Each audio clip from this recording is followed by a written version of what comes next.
take a look at the actual vote. 51% for Obama, 49% for McCain. He's up by 61,820. That's with 92% of the precincts. Virginia, it hasn't gone Republican in some 44 years, since 1964. That was the last time Virginia went for a Democratic presidential candidate. It was for LBJ back in 1964.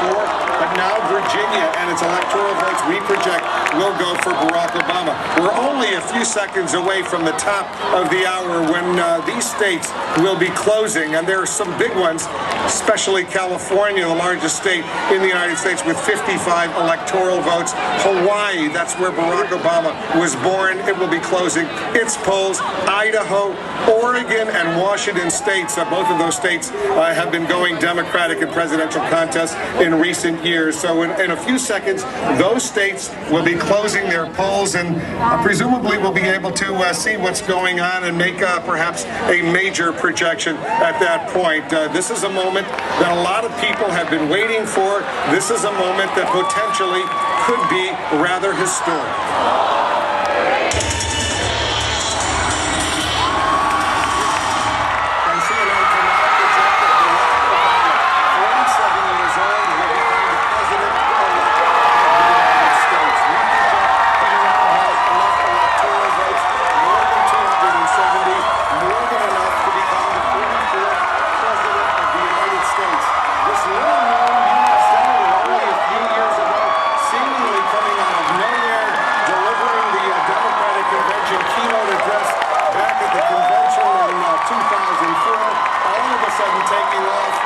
Becoming a United States Senator from Illinois, and now he will be the first African-American president of the United States. This is a moment so many people have been waiting for, and they're really excited, especially in Chicago. Let's listen in for a moment.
Obama's going to be sworn in on January 20th, 2009.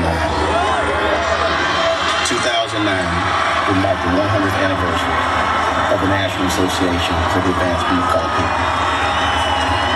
Obama got his start in politics in Springfield, Illinois. It was a race riot in Springfield, Illinois that led to the creation of the NAACP. Bill Benner?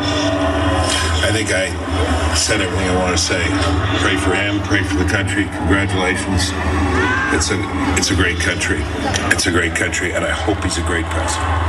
David? Yeah, Anderson, I went back to look at the last speech that Martin Luther King gave back in 1968. It was a day before he died, but he was assassinated. And he said, I just want to do God's will. And he's allowed me to go up to the mountain. And I've looked over, and I've seen the promised land. I may not get there with you, but I want you to know tonight that we as a people will get to the promised land. And it seems to me for an awful lot of people in this country, especially for African Americans, and Barack Obama said he's part of the Joshua generation, and Martin Luther King was our Moses, that we're much closer to that now. We haven't ended our prejudice, but there's something about this evening and this election that I think has made for an awful lot of people feel, you know, this is the Joshua generation. We can reach something we never thought we could reach 40, 50 years ago.